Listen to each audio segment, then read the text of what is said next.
கவனிங்க தம்பிங்க எல்லாம், கவனிங்க தங்கச்சி, உங்களை நான் திரும்ப திரும்ப சொல்கிறேன், மீட்டெடுக்கிறதுக்கு ஒருத்தரால் மட்டும்தான் முடியும். சில ஆசைகளை, சில காரியங்களை அவங்க நமக்கு காமிக்கும் போது நம்மை அறியாமலே நம்ம அவங்கள்ட்ட கனெக்டாக போகிறது மாதிரி நமக்கு தோணும். ஆனால் நம்ம யாருக்கும் அடிமையானவர்கள் அல்ல. யாருமே நம்மளை என்ன பண்ணிடக்கூடாது அப்படின்னு சொன்னால் அவங்களுடைய கண்ட்ரோலுக்குள்ளே நம்ம வச்சுக்கிற அளவுக்கு நம்ம விடக்கூடாது. திரும்ப திரும்ப அந்த நபரையே யோசிக்கிற அளவுக்கு, அந்த பர்சனையே யோசிக்கிற அளவுக்கு நம்ம போயிடக்கூடாது. நீங்கள் கூட நிறைய பேர் ஒருவேளை நான் வெளியே வரணும்னு ஆசை உங்களுக்கு இருக்கலாம். இப்போ நான் இந்த ஜெபிக்கிற ஜெபம் இப்போதைக்கு மட்டும் இல்லை, உங்களுடைய லாங் லைஃப், உங்களுடைய சாகிற வரைக்கும் நீங்கள் ஒன்று நினச்சிக்கோங்க, யாரையுமே நம்ம என்ன பண்ணக்கூடாது அப்படின்னா அவங்கள்ட்ட போய் என்ன பண்ணிக்கூடாது சொல்லுங்க, சத்தமா சொல்லுங்க. யாரையும் அப்படின்றத விட எதையுமே நம்ம என்ன பண்ணிடக்கூடாதுன்னா, அது தேவையில்லாததை போய் ஒட்டிக்கிட்டு தேவையற்றதை போயிட்டு நான் இந்த மாதிரி சும்மா சும்மா சும்மா விளையாட்டுக்கு அப்படின்னு சொல்லிட்டு நான் சொன்னேன், அது வேண்டாம், அது வேண்டாம். தீ அங்க எரியுது, இந்த தீயை நான் சும்மா தொட்டுட்டு வரேன் அப்படின்னு சொல்றது தீக்கு தெரியுமா? சும்மா நீங்க விளையாட்டுக்கு தான் போய் தொடுறீங்கன்னு தீக்கு தெரியுமா? தீக்கு என்ன தெரியும் சொல்லுங்க? நெருப்புக்கு என்னப்பா தெரியும்? நெருப்புக்கு சுட மட்டும்தான் தெரியும். நெருப்புக்கு நல்ல வேணும் பார்க்க தெரியாது, கெட்ட வேணும் பார்க்க தெரியாது. நெருப்புக்கு இவன் கிறிஸ்டியன், இவன் கிண்டோ அப்படின்லாம் பார்க்க தெரியாது. நெருப்புக்கு இவன் ரட்சிக்கப்பட்டவன் ரட்சிக்கப்பட்டதான் பார்க்க தெரியாது. நெருப்புக்கு ஐயோ இந்த பிள்ளை விளையாட்டுக்காக செய்து, இது இந்த ஒரு காரியத்தில் மட்டும்தான் செய்து, இது ஃப்ரெண்ட்ஸ் சொல்லி தான் செய்து அப்படின்னு தெரியாது. நெருப்புன்னா கண்டிப்பா சுடும். உங்க லைஃப்ல நல்லா தெரிஞ்சுக்க மகன், தவறு என்கிற ஒன்று நீ எவ்வளவு நல்ல பிள்ளையா இருந்தாலும் அந்த தப்புக்கு உன்னை அழிக்க மட்டும்தான் தெரியும். நீ நடிக்கலாம், நீ நல்ல பிள்ளை மாதிரி இருக்கலாம், அம்மாவுக்கு நல்ல பிள்ளை, பாஸ்டுக்கு நல்ல பிள்ளை, இல்லவே இல்லை. ஒரு ஆரம்பத்தில் முழையில் இந்த பாட்டை பாட பாட பாட ஆடுறது கிருபை தருவார். சொல்லுங்க, என்ன சொல்லுங்க? நான் எப்படி ஆகிலும் என்னை மீட்டெடுங்க, என்னை விட்டுறாதீங்க. இங்கேருந்து போகும்போதே மொபைலில் அடிக்ஷனாக இருக்கிறவங்க எல்லாம் வெளியே வரணும். ஒருவேளை ஏதாவது போதை பொருட்களில் தம்பிங்க ஏதாவது யூஸ் பண்ணிட்டு இருக்கீங்கன்னா தயவு செய்து சொல்லி விட்டுருப்பா. இந்த ஏஜ், இந்த வயது உனக்கு ரொம்ப, இந்த வயசுல நீ என்ன பண்றியோ அதுதான்ப்பா உன்னுடைய எதிர்காலம். இந்த வயசுல நீ எப்படி இருக்கிறியோப்பா அதுதான்ப்பா உன் எதிர்காலம். ஆனால் இந்த பாட்டை என்னோட சேர்ந்து ஒரு 5 டைம் பாட போறோம். பாடி உங்களுக்காக இன்னொரு விஷயத்தை கூட சொல்லி நான் உங்களுக்காக ஜெபித்து முடிக்க போறேன். பாடலாமா? எப்படியாவது என்னை மீட்டு கொள்ளுங்க. ஹல்லேலூயா. நான் அழுதா, ஏன் அழுதான்னு கேட்கறதுக்கு உங்களை தவிர யாருமே இல்லை. எல்லாருடைய கரங்களையும் தட்டி என்னை தூக்கி எடுக்கிறதுக்கு உங்களால முடியும்.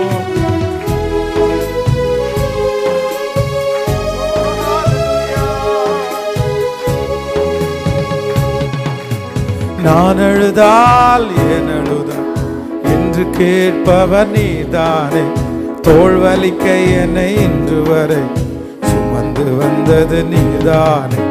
நான் அழுதால் ஏன் அழுதா என்று கேட்பவர் நீதான், தோள் வலிக்க என்னை இன்று வரை சுமந்து வந்தது நீதான். நீ பிரியப்பட ஏதாவது நான் செய்யணும், நீ பிரியப்பட ஏதாவது நான், திரும்ப நீ பிரியப்பட ஏதாவது நான் செய்யணும், நீ பிரியப்பட நான் செய்யணும். இவன் சாதித்தான் என்று சொல்ல என் கண்களை மூடணும், இவள் சாதித்தாள் என்று சொல்ல எப்படியாவது இயேசுவே, எப்படியாவது இயேசுவே, இயேசுவே, இயேசுவே, இயேசுவே, இயேசுவே. கையை உயர்த்தி எப்படியாவது இயேசுவே.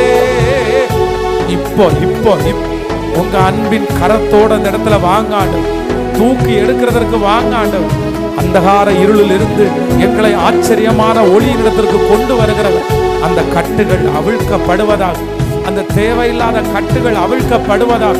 அந்த கனெக்ஷன் இப்ப கட் ஆகட்டும், இயேசுவின் நாமத்தினால கட் ஆகட்டும். எந்த மகள், எந்த மகன், எந்த குடும்பம் ஆண்டவரே தேவையில்லாத ஒரு இடத்துல போய் ஒட்டிட்டு இருக்கிறாங்களோ, அந்த பர்சன் இடத்துல ஒட்டிட்டு இருக்கிறாங்களோ ஆண்டவர், அந்த குடும்பத்தோட ஒட்டிட்டு இருக்கிறாங்களோ, அந்த இடத்தை விட்டு இப்பொழுது எங்க பிள்ளைய வேறு பிரிச்சிருங்க ஆண்டவரே, குடும்பத்தை வேறு பிரிச்சிருங்க ஆண்டவரே. அந்த இடத்துல இருந்து என் பிள்ளைய வெளியே கொண்டு வாங்க ராஜா. ஜெபம் பண்றவங்க ஜெபம் பண்ணுங்க. இனி மரணம் வரைக்கும், உங்களை சந்திக்கிற வரைக்கும் ஆண்டவரே, எங்க குடும்பத்தில் இருக்கிற யாரும் இப்படிப்பட்ட ஆண்டவரே நபர்களோட காரியத்தோட ஒட்டி கொள்ளாதபடி கர்த்தர் இப்பொழுது அந்த ஞானத்தை தாரும் என்று முழு பலத்தோட கேளுங்க ஆண்டவரே. வாலிப தம்பிங்க சத்தமா ஆண்டவருடைய சமூகத்துல கேளுங்க. அப்பா, அந்த கிருபையை தாரும் ஆண்டவரே, தாரும். எப்படியாவது இயேசுவே, எப்படியாவது இயேசுவே, இயேசுவே, இயேசுவே, இயேசுவே. அப்படியே உருக்கத்தோட முழு இருதயத்தோட இயேசுவே, அந்த தொடுதல் வரட்டும் ஆண்டவர். அந்த வார்த்தை அவங்க இருதயத்துல போய் விழட்டும் ஆண்டவர். 1 30 60 100 பலன் கொடுக்கட்டும் ஆண்டவர். அப்பா, அந்த கட்டுகள் நீங்கட்டும் ஆண்டவர். அந்த உணர்வுள்ள ஒரு இருதயம் வரட்டும் ஆண்டவர். உங்க அரவணைப்பு வரட்டும் ஆண்டவர். கைய மேல உயர்த்தி இயேசுவே, இயேசுவே. பர்சனலா ஜெபம் பண்றவங்க ஜெபம் பண்ணுங்க, பாடுறவங்க பாடுங்க, ஜெபம் பண்றவங்க ஜெபம் பண்ணுங்க. நன்றி அப்பா, நன்றி அப்பா, நன்றி நன்றி நன்றி நன்றி அப்பா, நன்றி அப்பா, நன்றி நன்றி நன்றி ஆண்டவரே, நன்றி நன்றி ஆண்டவரே, நன்றி நன்றி ஆண்டவரே, நன்றி. ஆமென். சோ அசுத்தம், பாவம், சில மனிதர்கள் நமக்கு கொடுக்கிற அந்த ஆறுதல், நமக்கு கொடுக்கிற சந்தோஷம், நமக்கு அந்த டைம்ல இருக்கிற ஜாலி, அந்த டைம்ல இருக்கிற ஒரு உணர்வு, வித்தியாசமான ஒரு உணர்வு, இதுல ரொம்ப ஜாக்கிரதையா இருக்கணும். இது நமக்கு நிரந்தரமானது இல்லை. இது நம்மளை ஒரு பொல்லாத இடத்துல கொண்டு போய் விட்டுரும். இது நம்மளை அழிச்சிரும். இது உங்களுடைய எதிர்கால வாழ்க்கைக்கே ரொம்ப கேடா முடிஞ்சிடும். நீங்க உலகத்திலையும் சரி, ஸ்பிரிச்சுவல்லையும் சரி, ரொம்ப நல்லா சைன் பண்ணி ஓரளவுக்கு எல்லாருக்கும் முன்னாடியும் ஒரு நல்ல பேரோட ஒரு நல்ல நிலைமையில வாழ்ற எல்லாரையும் உங்க கண்ணு முன்னாடி கொண்டு வாருங்களேன். சில நேரத்தில் அந்த சினிமா நடிக்கிறவங்க அப்படி கூட இருக்கலாம். சுய ஒழுக்கம் இல்லாத ஒரு பர்சன் இந்த உலகத்தில் கண்டிப்பாக ஒரு பெரிய அச்சீவ்மெண்ட்டை பண்ண முடியாதுன்னு நமக்கு தெரியும். இந்த உலகத்தில் தலைவர்களாக இருக்கிறவர்கள், சாதித்தவர்கள், ஸ்பிரிச்சுவல் இல்லாமல் மற்றவங்களை முன்னாடி கொண்டு வந்து நிறுத்தினீங்கன்னா கூட அவங்கள அந்த இடத்துக்கு கொண்டு வந்தது என்ன அப்படின்னு சொன்னால், அவங்களுடைய சுய ஒழுக்கம் தான் அவங்கள கொண்டு வந்திருக்கு. அவங்களுடைய சுய ஒழுக்கம். அப்போது உங்கள் வாழ்க்கையில் ரொம்ப முக்கியமானது என்ன அப்படின்னு சொன்னால், செல்ஃப் கண்ட்ரோல். Self control. நம்மளை நம்ம எப்படி வச்சுக்கணும்? கண்ட்ரோலாக வச்சுக்கணும். நம்ம அலைஞ்சு தெரிய, நீங்கள் உங்கள் கண்ணை அலைய விட்டீங்க, உங்கள் கையை அலைய விட்டீங்க, உங்கள் சிந்தையை அலைய விட்டீங்க, அதை ஒரு கட்டுப்பாட்டுக்குள்ளே கொண்டு வருகிற சக்தியை நீங்கள் இழந்துட்டீங்கன்னா, கண்டிப்பாக சொல்கிறேன், நீங்கள் இந்த உலகத்திலையும் நல்ல வாழ்க்கை வாழ முடியாது, ஸ்பிரிச்சுவலாகவும் நல்ல வாழ்க்கை வாழ முடியாது, உங்கள் ஃபேமிலியில் நல்ல வாழ்க்கை வாழ முடியாது.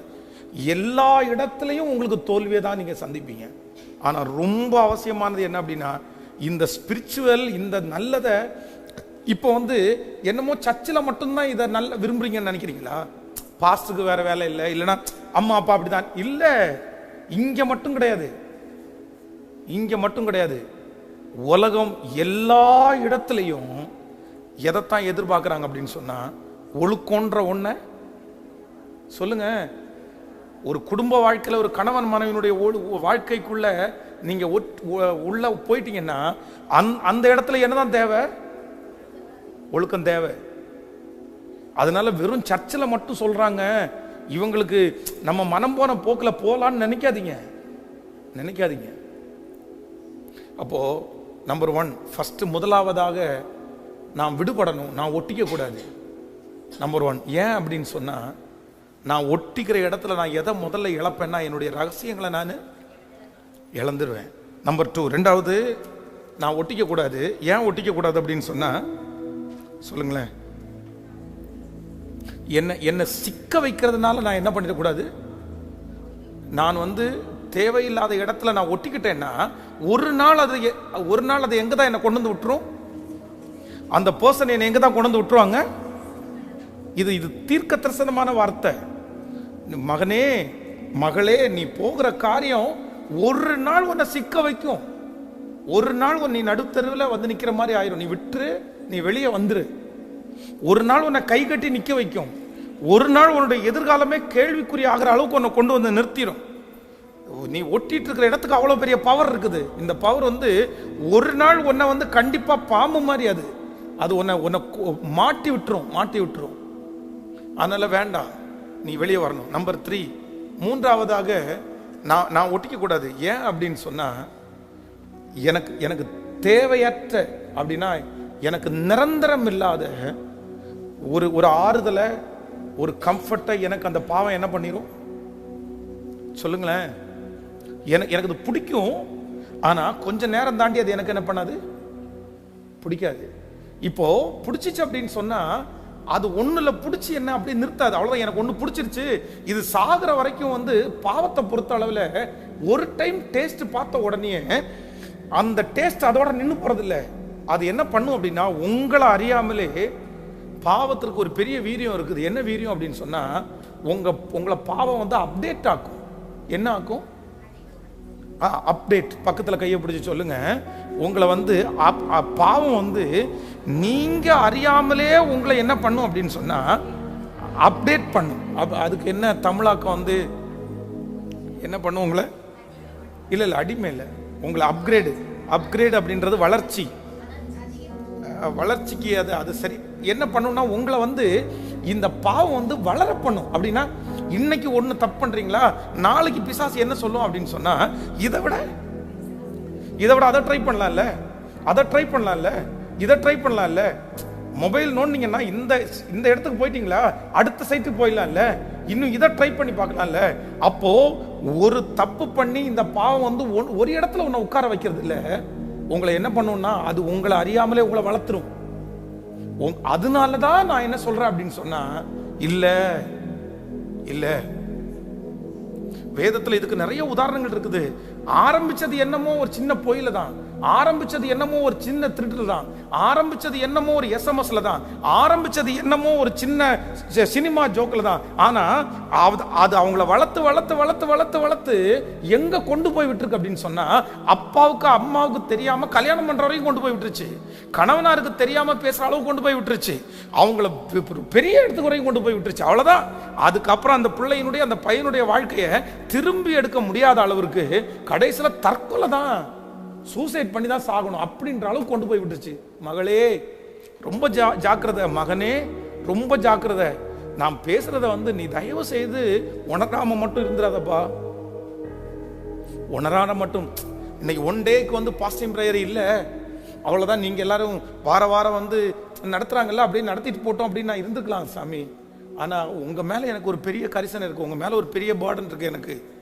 அதனால தான் உங்களை தனியாக கூட்டு உங்களை உட்கார வச்சு உங்களுக்காக ஸ்பெண்ட் பண்ணி உங்களுக்காக இந்த ரூமை அரேஞ்ச் பண்ணி நீங்கள் டிஸ்டர்பே இல்லாமல் ஆண்டவருடைய வார்த்தையை கேட்கணும்னு சொல்லி ஒரு நாள் இந்த கூட்டத்தில் இருக்கிற ஒருவேளை ஆண்டவருடைய வருகை தாமதிச்சு என்ன மாதிரி ஒரு 40 வயசுல ஆண்டவருக்காக ஒரு பெரிய ஊழிய நீ செய்வேன்ற ஒரு பெரிய நம்பிக்கையோட தான் உங்க கூட நான் பேசிட்டு இருக்கிறேன்.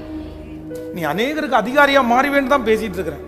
அதனால தயவு செய்து இந்த வார்த்தையை நீ விளையாட்டா எடுத்துறாத, இல்லை வேற எதையும் யோசிச்சு உட்காந்துறாத. நீ ரொம்ப இந்த 2 hours உன் வாழ்க்கையில் ஒரு பெரிய, இந்த டைம் உன் வாழ்க்கையில் ஒரு பெரிய, இது ஒரு 50 வருஷம் நீ உயிரோடு இருக்கிற வரைக்கும் இது உன்னை கண்டினியூ பண்ண, உன்னை நடத்தும். இந்த வார்த்தைக்கு மட்டும் நீ நடுங்குவாயானால், இந்த வார்த்தைக்கு மட்டும் நீ கீழ்ப்படிவாயானால், நான் சொல்றேன் மரணம் வரைக்கும் இந்த வார்த்தை உன்னை நடத்தும், மரணம் வரைக்கும் உன்னை நடத்தும். அதனால பாவம் கொடுக்கிற சின்ன சின்ன அந்த அந்த சுகங்கள் எனக்கு என்ன பண்ண வேண்டாம்னா, எனக்கு வேண்டாம், எனக்கு வேண்டாம். அது உன்னை வளர்த்துட்டே போகும். பாருங்க, 5 வருஷத்துக்கு முன்னாடி நீ ஃபர்ஸ்ட் வந்து நிறைய பேர் அம்மாவை தான் எதிர்த்து பேசுவாங்க, அப்பாவை எதிர்த்து பேச மாட்டாங்க. அப்புறம் கொஞ்சம் அப்பாவை எதிர்த்து பேசுவாங்க, அப்புறம் வாத்தியாரை எதிர்த்து பேசுவாங்க, அப்புறம் ஊரில் இருக்கிற எல்லாரையும் எதிர்த்து பேசுவாங்க. அதற்கு பிறகு ரவுடியாவே மாறிடுவாங்க. ஏன்னா பாவத்துக்கு என்ன இருக்குன்னா வளர்ச்சி. அதை நீங்க தடுக்கல, அதை நீங்க அழிக்கல அப்படின்னு சொன்னா அது மரமா வளர்ந்துட்டே இருக்கும்.